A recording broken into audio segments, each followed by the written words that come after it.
crois qu'on ne filme pas tous les visages de la même manière.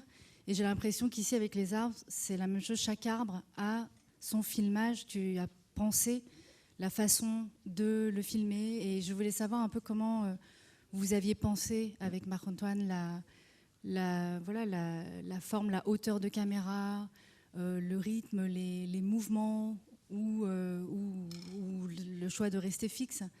Et la focale, la distance aussi avec laquelle vous filmiez. Bien, oui, j'ai d'abord un petit mot pour l'équipe. Évidemment, Marc-Antoine qui n'était pas là, mais il y a Philippe qui est dans la salle. Donc, ce film ne nous rajeunit pas, mais ça a été une longue expérience collective, non seulement avec les arts, mais avec aussi toute une équipe que vous avez pu voir au générique. Donc, j'ai une petite pensée pour eux, parce que, évidemment, revoir ce film me faisait penser à tout ce qu'on ne voit pas au hors-champ, et notamment à celui du travail et de cette pratique collective qui est essentiellement le cinéma. Donc, pour répondre à la question, effectivement, quand je dis que ça a été une expérience collective, ça a été une belle angoisse partagée, parce que, en fait, au départ, on y va un peu la fleur au fusil, et on se dit, c'est sympathique, les arbres. Je ne parle pas de tout ce qu'il a fallu comme financement avant d'y arriver, mais en tout cas, c'est là, ça ne bouge pas, effectivement. Et en fait, très vite, on se rend compte qu'ils n'ont rien pour eux, en fait, par rapport à l'idée du cinéma. Et ils ne parlent pas, ils ne se déplacent pas, ils sont verticales, on a un format horizontal. Et donc là, on commence un peu à s'inquiéter davantage. Et heureusement, c'est là qu'on se met à réfléchir. Et effectivement, la réflexion, elle est, singulière. C'est-à-dire qu'il y a des questions récurrentes de se dire qu'est-ce qu'on veut raconter, donc pourquoi et puis comment, et essayer d'articuler ces deux questions ensemble. Et la réponse du comment, elle va se poser et trouver une réponse devant chaque arbre en particulier. Et c'est là qu'on va quitter l'image gratuite, je dirais, c'est-à-dire celle qui serait de la belle image. Donc on savait que c'était évident que l'image serait belle au sens posé, de qualité, avec des conditions de lumière, etc. Mais qu'en plus elle devait être porteuse de sens, avec la capacité d'en produire parce qu'elle porte du contenu. Et donc là, c'est ouvert un champ d'apprentissage, à la fois effectivement des histoires d'arbres. Donc c'est un film qui s'est déroulé sur des années. En fait, pour moi, ça a été un peu mon école en cinéma. Il y a une phrase de Lubitsch qui dit filmez d'abord des maisons, des montagnes, des arbres, et puis vous serez mûr pour filmer une comédie. J'ai toujours pas fait la comédie, mais j'ai en tout cas effectivement appris à filmer ces êtres qui étaient anti-cinématographiques par excellence. Et on a pu traverser finalement cette difficulté et cette angoisse, qui était une belle angoisse par ailleurs, mais en revenant aux logiques des récits et aux histoires, et puis au rapport aux matériaux, en fait.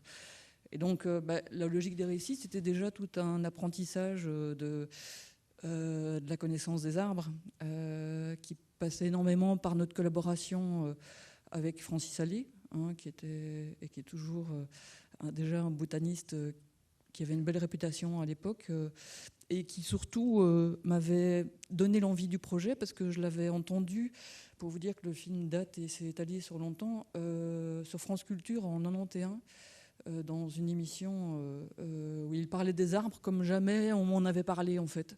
Donc j'étais toute jeune, j'avais 24-25 ans, et donc je ne m'attendais pas à ce moment-là. On regarde toujours le passé quand il est derrière. Heureusement qu'on ne sait pas trop ce qui nous attend parfois quand on se lance les choses. Mais le film s'est terminé en 2002. Donc voilà, c'était une dizaine d'années d'apprentissage de l'arbre. Parce que effectivement, ça ne s'approche pas comme ça. Et que apprendre à filmer l'arbre, ça a été apprendre à filmer tout court, en fait. Et j'ai plus refait de films comme ça par rapport notamment aux techniques, parce qu'il y a une belle boîte à outils qu'on retrouve rarement dans le cinéma du réel, mais qui ici pouvait se déployer. Parce que non seulement on avait un budget un peu plus important, mais aussi de toute façon il était indispensable, sinon on serait parti sur un film expérimental ou quelque chose qui n'avait rien à voir avec ça. Mais donc ça a été beaucoup de déplacements, de voyages, de lectures, de prise de connaissances avec non seulement le botaniste, mais aussi des anthropologues, des poètes. Donc il y a eu des choses qui se sont accumulées, qui ont fait que durant toutes ces années, en fait, d'abord plusieurs projets n'ont pas abouti. Donc, au départ, j'étais partie sur 18 courts-métrages avec chaque fois l'histoire d'un arbre en particulier, et un projet sur la forêt primaire aussi.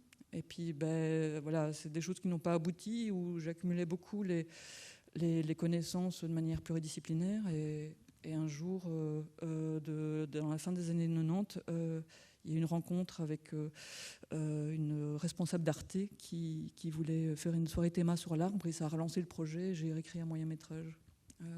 Oui, tu disais que vraiment sur ce film-là, avec ces 10 années que tu as traversées, c'était comme un apprentissage du cinéma pour toi, que c'était une période très importante dans ton parcours. Et du coup, tu as fait énormément de recherches, comme tu dis. Et je voulais savoir à quel moment tu as eu cette bascule pour te fixer à un moment de manière plus concrète sur tel ou tel arbre, et que les choses se sont mises en place au-delà du côté financier, du coup. Je n'ai pas vraiment répondu à ta première question, mais on peut passer à la seconde.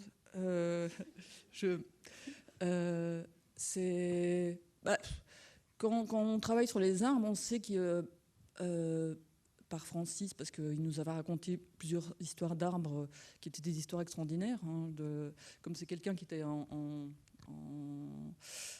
lien avec beaucoup de chercheurs de par le monde. On venait de découvrir le phénomène de communication entre arbres en Afrique du Sud. Donc il est au courant, la chose venait d'être révélée. Mais, et puis voilà, il nous en a raconté plusieurs comme ça, mais effectivement, au lieu de parler d'un phénomène de nécrose et de croissance, il va dire l'arbre qui marche. Oui, et ça change tout, en fait. Et c'est la façon d'exprimer les choses qui, tout d'un coup, change le regard et fait qu'il y a un intérêt qui s'ouvre. Donc, il y avait une série d'histoires comme ça. L'idée reçue de l'arbre qui reste fixe, c'est clair que l'arbre qui marche, on allait le filmer. Puis, le rapport de l'espace et du temps, il est présent dans chaque film, mais là, il l'était particulièrement, en fait, parce que c'est désagréable ce micro, non? Il y a un retour. Mais donc, on savait qu'on filmerait le plus grand, le plus vieux aussi. Et petit à petit, c'est aussi une histoire du temps, en fait, parce que le film tisse cette articulation entre l'arbre et l'humain. Et donc, ça commence par un mythe de création et un début du monde. Et voilà, on est dans un cycle qui finalement accompagne le film dans cette idée de temporalité où vie et mort sont liées. Et notamment ce tissage que j'essaie de retrouver. Il faut dire que j'ai été aussi très nourrie dans les milieux des années 90 par un cours que j'ai suivi pendant 2 ans de Philippe Descola dans les rapports nature-culture. Donc, pour vous dire tous les emprunts dont ce film a bénéficié sur aussi l'apport, on va dire, anthropo-philosophique. Et tu as donc, une formation d'anthropologue. Oui. Tu es anthropologue à la base. Je suis venue au cinéma par l'anthropologie, en fait. Mais c'est des disciplines qui ont beaucoup à voir ensemble. Mais c'est clair que c'est un film qui est aussi porté par tout ça. J'avais bien conscience, notamment en l'écrivant, que ce soit le dossier ou le commentaire, que je devais rester à ma place, en fait, que ce ne serait pas un film de botaniste, que cette dimension poétique, à la fois aussi scientifique, c'est-à-dire que je m'amuse beaucoup avec les ouvrages que je pouvais lire et que je réécrivais à ma sauce, d'une certaine manière. Mais donc voilà, les choses sont construites comme ça dans l'accumulation des savoirs et aussi dans le rapport pratique, parce que effectivement, quand je dis ce qui nous sauve, c'est les logiques et dans les mises en récit, c'est-à-dire que c'était des choses à la fois toutes simples. Si je reprends le séquoia, c'est au départ, on imagine pour raconter sa grandeur, ils font 110 mètres, de faire avec une cinébule, une montgolfière adaptée au cinéma, un plan séquence où on créerait un rapport d'échelle dans le bas de l'arbre, et puis on montrait, et la durée du plan faisait la hauteur de l'arbre. Donc de nouveau des rapports d'espace-temps. Et puis il se fait que c'était impossible d'amener une montgolfière, même si elle était plus petite, dans cette forêt. Donc petit à petit, on commence à réfléchir à autre chose. Il n'y avait pas assez de lumière, donc on se dit tiens, on pourrait venir en hiver pour bénéficier d'une réverbération de la lumière. Et puis petit à petit, on se dit finalement, ils sont tellement grands qu'on n'arrive pas à les voir en entier. On commence à construire de hors-champ. Et puis ils sont vraiment magnifiques à leur base. Ils ont un côté pachydermique très, très fort. Et puis on décide, en créant un rapport d'échelle pour comprendre ces volumes incroyables, de faire venir des enfants, dont mon fils Jules, qui est dans la salle, et qui est le petit chaperon rouge du début, qui aujourd'hui a 30 ans. Et il ne conviendrait plus pour le rapport d'échelle. Mais donc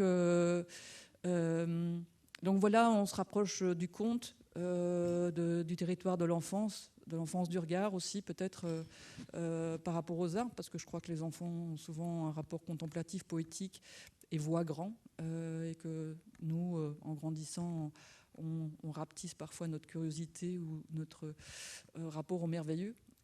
Donc c'était aussi effectivement de retrouver cette dimension-là, en fait. Et chaque histoire s'est construite comme ça. Il y a une structure d'ensemble et puis des histoires singulières.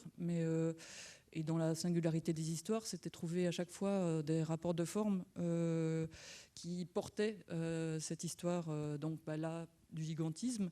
Mais l'arbre qui marche, c'est par exemple les travelling qui vont gauche-droite dans le sens du déplacement. Et avec cette idée, effectivement, d'un arbre qui, à force de résister à sa destinée de fixité, sombre dans l'eau et finit par se noyer, en fait, et les choses sont rejetées à la fin. Mais donc voilà, c'est aussi comment en documentaire on travaille avec notre imaginaire et comment ça porte ensuite à travers des formes l'histoire de l'arbre en question. C'est très intéressant ce que tu racontes, notamment sur l'exemple du séquoia, parce qu'on se rend compte que tu arrives à vraiment filmer l'unicité de chaque arbre et que ça, visiblement ça se construit aussi à travers des contraintes qui sont données par chaque arbre, et notamment là la grandeur par exemple. Donc c'est intéressant comment la forme aussi doit se trouver à travers des contraintes et une réalité en fait, qui est là et qui nous aide en tout cas à réfléchir au niveau du filmage. Ouais. Elle nous aide et en même temps elle nous inspire au sens que c'est le matériau qui va dicter la forme en fait. Et c'est parce qu'on part du matériau que la forme fait sens. Donc là par exemple, si vous reprenez le figuier étrangleur, donc toujours dans les rapports mouvement fixe, c'est une grue portative qui est un prototype qu'on a amené en forêt, et on a trouvé des figuiers étrangleurs à plusieurs stades. Et donc on a refait ce mouvement de la racine lianiforme en faisant ces mouvements à la grue au bas. Et donc on va dire en quatre plans travelling, on refait une histoire qui dure plusieurs dizaines d'années en fait. Donc de nouveau, rapport à l'espace et au temps, là dans un mouvement de caméra qui nous évite de prendre 10 ans pour voir le phénomène, mais qui le raconte effectivement dans les différentes étapes. Et là, c'était effectivement refaire le mouvement avec une musique qui accompagne dans une version un peu policière, on va dire, du registre. Donc de nouveau, vous voyez, un peu une fictionnisation du réel dans les logiques narratives. Mais, et parfois dans les imprévus, parce que on a eu des beaux imprévus, on peut imaginer que du fait des repérages, de l'écriture de dossiers, de choisir la technique devant l'arbre en se demandant à chaque fois comment on allait revenir pour le filmer, il y a aussi une série d'imprévus, que ce soit le berger avec ses chèvres ou le dernier plan du film, voilà, qui est un peu une métaphore de disparition des choses, avec la lumière qui s'éteint, qui fait le pendant avec le lever du monde, où là, c'est en restant sur place qu'on a vu ce phénomène lumineux qui nous a donné la réponse de comment filmer ces acacias calcinés dans le désert du Namib, et qui voilà, rejoignait aussi métaphoriquement l'idée du feu, dans ce qui est énoncé que seul le vent, l'humain et le feu font mourir les arbres. Donc voilà, c'était à la fois s'intégrer dans le mouvement général du film et à la fois métaphoriquement parler du rapport au feu, là la lumière, comme dans la caverne de Platon. Et puis ça succède effectivement la séquence de la déforestation. On était déjà dans une époque où tout ça était en train de se réduire à une part congrue et avec une grande perte de la biodiversité, qui est un des trésors de la forêt tropicale. Et avec Francis comme collaborateur, c'est des choses auxquelles on avait été très sensibilisés en fait durant cette décennie de la réalisation du film. Donc voilà, revoir ça aujourd'hui aussi, 20 ans plus tard, ça ne fait que s'intensifier. Je ne sais pas s'il y a des questions dans la salle. N'hésitez pas si vous avez des remarques. Voilà, ici.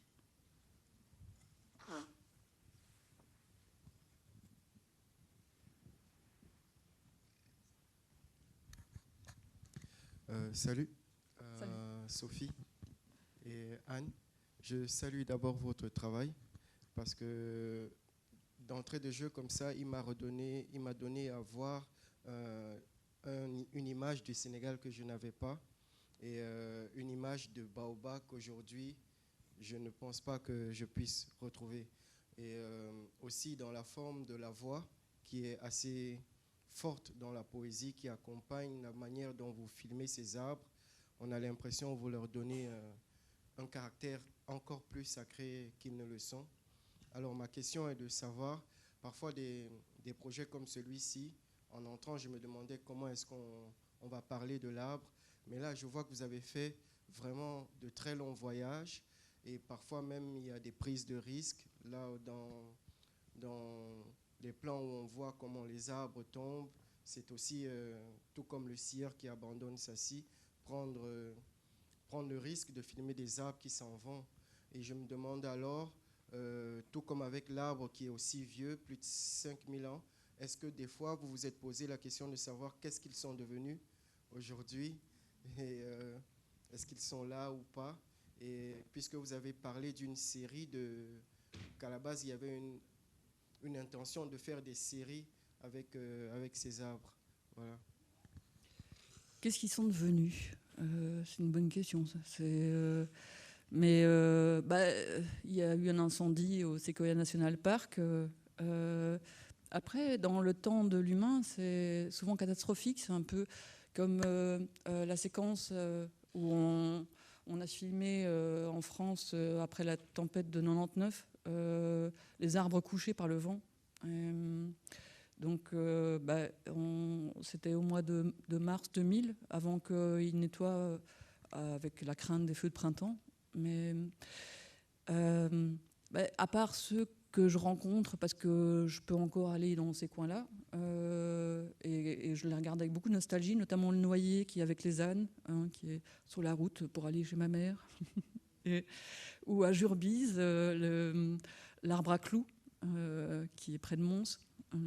Donc il y a quand même quelques arbres qui sont là, que je revois en Auvergne, ou le hêtre chandelier qui est dans les Cévennes, ou le cimetière de la Vacquerie, qui est pas loin de Cos de Larzac. Donc voilà, il y a l'A75 avec le cyprès à côté d'une petite église qui raconte qu'il y a une tombe protestante. C'était la construction de l'autoroute qui mène de Clermont à Montpellier. Mais donc voilà,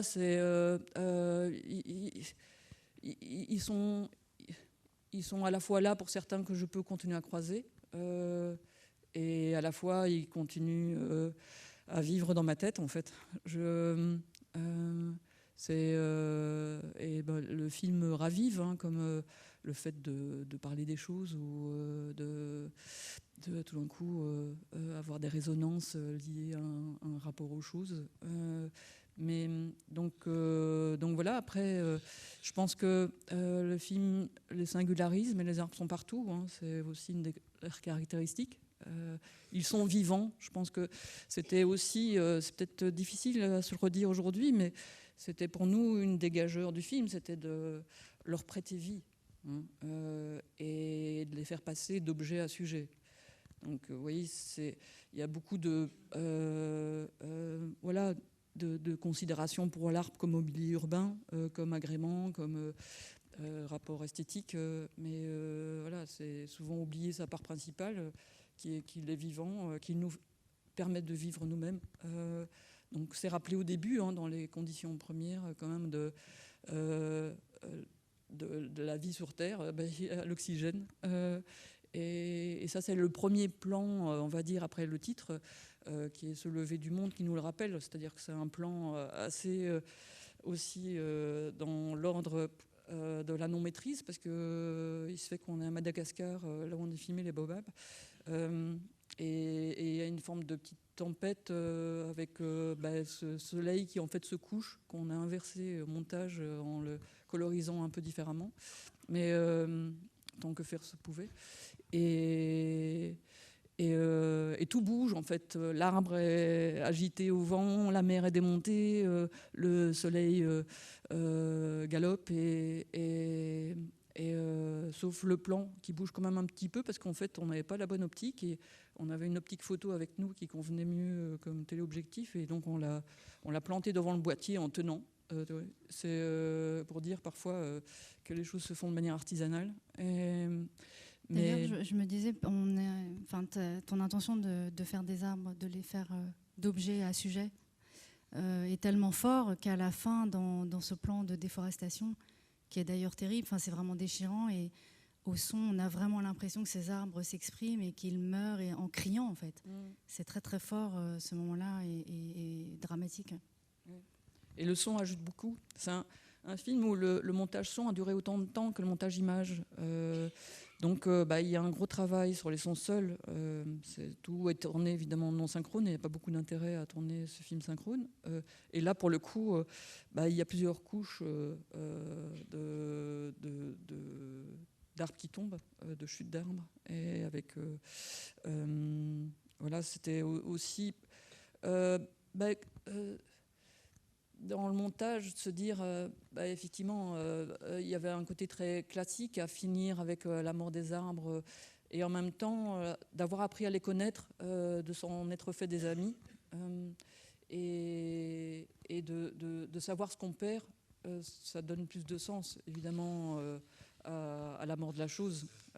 Donc, c'était aussi une logique dans laquelle il ne fallait pas reculer, parce que c'était la plus porteuse de sens, en fait, et qu'aussi dans l'idée d'une forme de prise de conscience auquel participe quand même le film en soi, dans l'expérience qu'il nous fait faire en nous faisant vivre quelque chose. C'était aussi la meilleure place, mais c'est clair que avoir fait ce film, quand je parlais d'apprentissage, c'était non seulement en termes cinématographiques, mais c'était aussi en termes de rapport au monde, en fait, de manière beaucoup plus phénoménologique, en fait, on pourrait dire, dans l'expérience du monde. C'est-à-dire que ça m'a ouvert aussi un espace-temps et ça m'a permis en ayant l'intention de réarticuler ce rapport nature-culture et de nous faire mieux connaître ce qui nous entoure, notre propre environnement. C'est moi-même, je me suis enrichie en fait. Donc le monde s'est ouvert, il s'est peuplé d'une certaine manière d'autres choses que les humains. Mais toute cette partie qu'on appelle aujourd'hui les non-humains, dont font partie les arbres, les animaux, mais aussi le monde minéral et sidéral. Je dis c'est des éléments avec lesquels on a beaucoup travaillé quand on a fait le film. C'est que ce soit le rapport aux oiseaux, aux animaux, au vent, à la lumière, à la terre. Voilà, c'était toutes des choses qui étaient prises comme des dimensions qu'on cherchait à intégrer de manière continue. Et à chaque fois, selon les séquences, il y a une dimension qui peut dominer plutôt qu'une autre. Mais, est-ce qu'il y a d'autres questions? Des remarques? Oui, ici.